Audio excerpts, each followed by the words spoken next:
ada penghentian aktivitas, pemblokiran daerah-daerah, kampung-kampung. Tak mampu dibayangkan ke depan betapa beratnya kehidupan ini.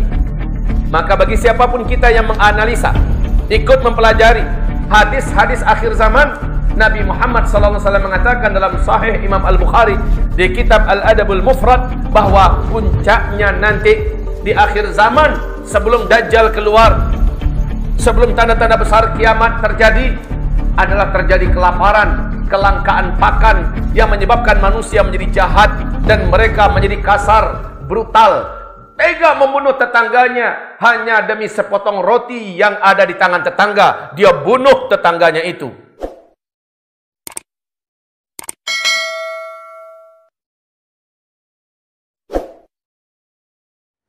Ibarat 2 bulan ini dimulai dari pertengahan Januari. Berita kematian demi kematian susul menyusul terjadi. Dan sekarang berita ini sudah menjadi berita dunia. Berawal hanya dari belasan orang, berlanjut sampai kepada ribuan, dan menyambung sampai kepada puluhan ribu.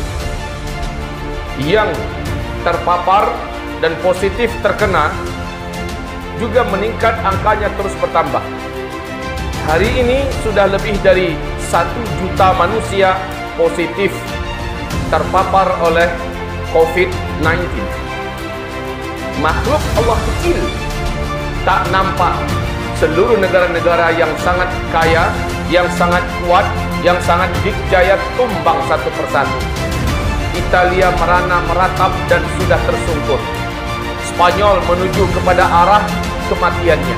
Perancis sudah tidak mampu lagi mengeluarkan suara erangannya.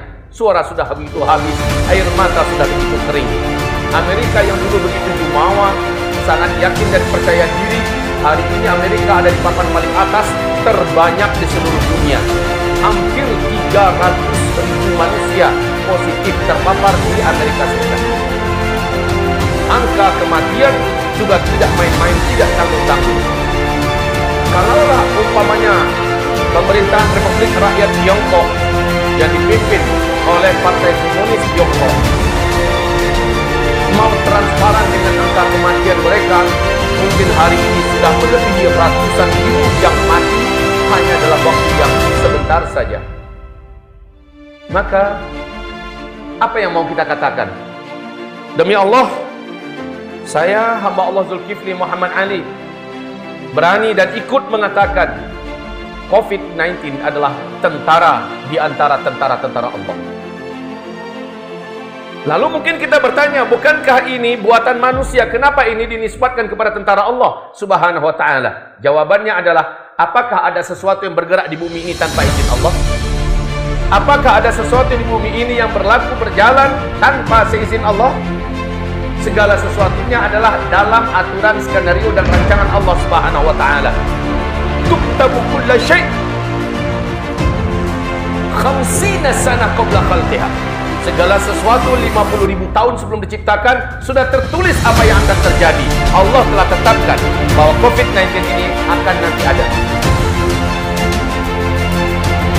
Sekarang seluruh negara-negara kuat telah mencurahkan seluruh potensi ekonominya secara habis-habisan dan belum mampu dan belum ada jaminan mereka akan mampu mengatasi ini. Maka akan serentak satu dunia mengalami kemelaratan, kehancuran ekonomi, kelaparan. Sudah mulai kelaparan merata di beberapa titik. Tidak ada lagi makanan, kampung-kampung mulai merana. Dan ini baru permulaan. Bagaimana nanti ke depan? Apalagi ada karantina wilayah, ada penghentian aktivitas, pemblokiran daerah-daerah, kampung-kampung. Tak mampu dibayangkan ke depan betapa beratnya kehidupan ini. Maka bagi siapapun kita yang menganalisa, ikut mempelajari hadis-hadis akhir zaman, Nabi Muhammad SAW mengatakan dalam Sahih Imam Al-Bukhari di kitab Al-Adabul Mufrad bahwa puncaknya nanti di akhir zaman, sebelum Dajjal keluar, sebelum tanda-tanda besar kiamat terjadi, adalah terjadi kelaparan, kelangkaan pakan yang menyebabkan manusia menjadi jahat dan mereka menjadi kasar, brutal, tega membunuh tetangganya hanya demi sepotong roti yang ada di tangan tetangga. Dia bunuh tetangganya itu. Sepertinya suasana ini sudah mulai mendekat, atau kita didekatkan oleh Allah dengan suasana tersebut. Sebentar lagi kemarau yang sangat panas dan ekstrim dengan jangka waktu yang lebih panjang daripada tahun sebelumnya akan sama-sama kita hadapi, kaum muslimin yang kami muliakan. Maka betapa berat ujian yang akan kita pikul ke depan. Kita kembali kepada COVID-19. Tentara Allah Subhanahu wa ta'ala. Adakah senjata canggih Cina mampu mengendalikannya? Adakah teknologi hebat Israel mampu menghentikannya? Adakah negara terkuat nomor 1 di dunia yang paling jaya, Amerika Serikat, mampu memeranginya? Padahal apa yang mereka tidak punya? Apa yang mereka tidak punya?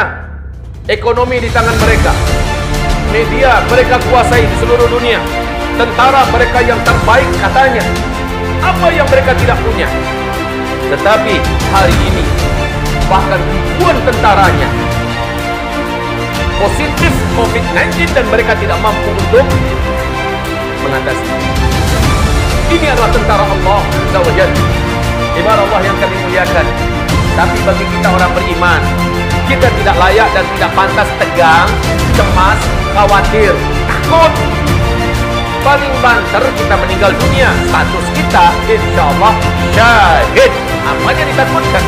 Kita berpindah dari kehidupan yang melelahkan ini kepada kehidupan yang tidak ada lagi kelelahan, tidak ada lagi kelaparan, tidak ada lagi penyakit, tidak ada lagi ketegangan, tidak ada lagi yang patut ditakuti, menuju kebahagiaan, menuju surga Allah Azza wa Jalla.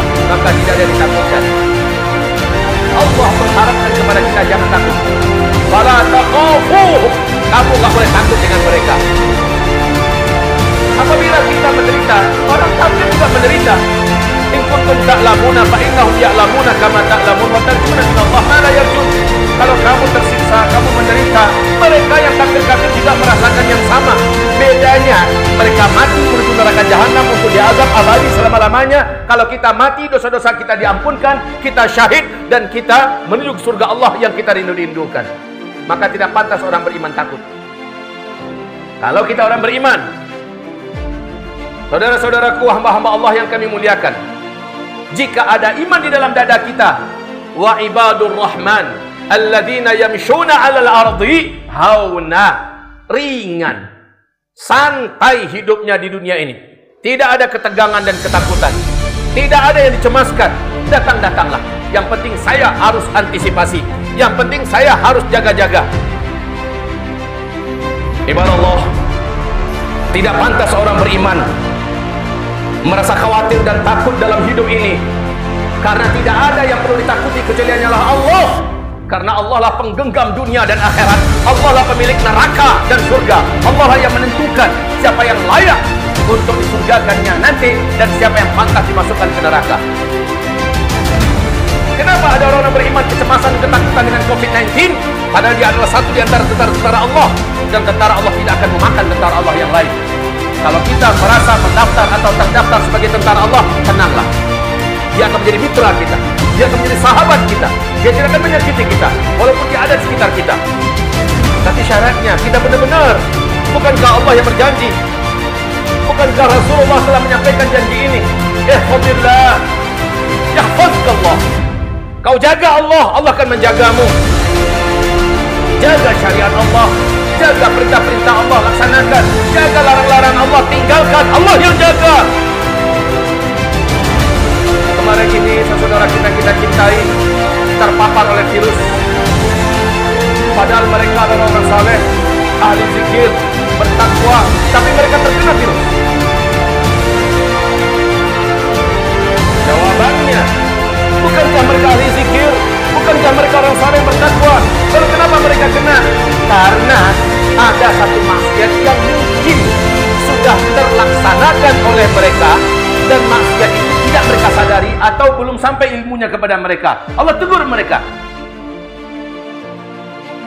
Apa maksiatnya? Rasulullah larang agar jangan berkumpul-kumpul ketika sedang dalam keadaan wabah yang menyebar. Itu perintah Rasulullah SAW.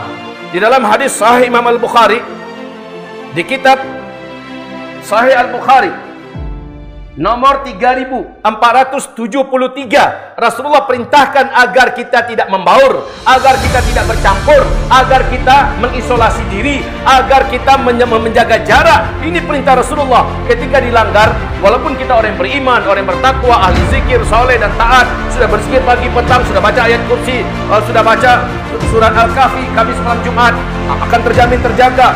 Kita betul-betul jauhkan dari diri dari dosa dan maksiat. Iya, bagus, tapi ada satu maksiat yang tidak dikerjakan tanpa disadari.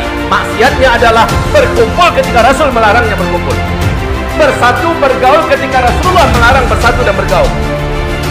Ibarat Allah yang kami muliakan, bagi kita umat Islam, insya Allah dalam khutbah kedua secara ringkas saya akan sampaikan apa senjata-senjata kita untuk supaya kita tidak khawatir. Ini sampai ketika kepada khawatir, di mana dia tidak mau lagi berusaha keluar, nggak boleh bertemu manusia, tidak mau sama sekali berinteraksi, ya, dengan alasan saya harus karantina diri, saya takut. Ketakutan ini menjadikannya sama sekali tidak lagi berinteraksi. Untuk tempat-tempat yang sudah zona merah, sudah pasti penyebarannya sangat kuat, ya, kita patuhi sami'na wa ata'na. Tapi daerah-daerah yang masih dikatakan menuju jalur kuning atau zona kuning, harusnya kita masih bisa melaksanakan aktivitas kita. Dalam artian kita masih bercocok tanam, kita masih perhatikan ternak kita masih bisa berinteraksi, belanja ke pasar, berdagang. Tapi ketika pemerintah setempat, majelis ulama kita mengatakan sekarang wilayah ini atau seluruh wilayah Indonesia umpamanya tidak boleh lagi ada yang keluar, maka baru ketika itu sami'na wa ata'na. Selebihnya, bila itu belum keluar instruksinya, maka kita diharuskan untuk tetap menjalani hidup ini apa adanya, sambil waspada, sambil jaga-jaga, akhdun bil asbab, sambil berzikir, baca doa, amalan-amalan yang bisa melindungi dan membentengi diri. Astaghfiru rabbakum innahu kana ghaffara yursilis samaa 'alaikum midrara. Alhamdulillahil wahidil ahad al-fardis samad alladzi lam yalid wa lam yulad wa lam yakul lahu kufuwan ahad. Asyhadu an la ilaha illallah wa asyhadu anna sayyidana wa habibana Muhammadan abduhu wa rasuluh la nabiyya ba'dah. Amma ba'du. Yang pertama, senjata agar kita benar-benar dalam keamanan sempurna. Yang pertama adalah kita diperintahkan untuk akhdun bil asbab, dan ini sudah kita lakukan. Akhdun bil asbab apa? Menjaga sebab dan akibat. Apabila secara zahir menurut kesehatan jangan jorok, jangan kotor, kita sudah lakukan. Apabila secara zahir kita dalam keadaan mewabahnya penyakit menular begini atau to'on gini, kita tidak saling berbaur, tidak mudah saja bersatu dan berkumpul-kumpul, sudah kita lakukan.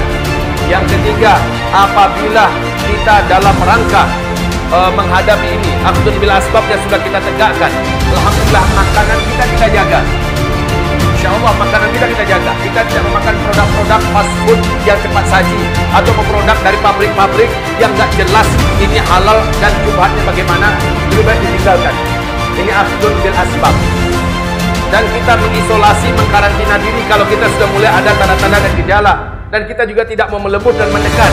Ini akhdun bil asbab. Dan setelah itu yang kedua, lakukan zikir di pagi hari ba'da sholat subuh sebelum terbit matahari, dan di petang hari menjelang maghrib.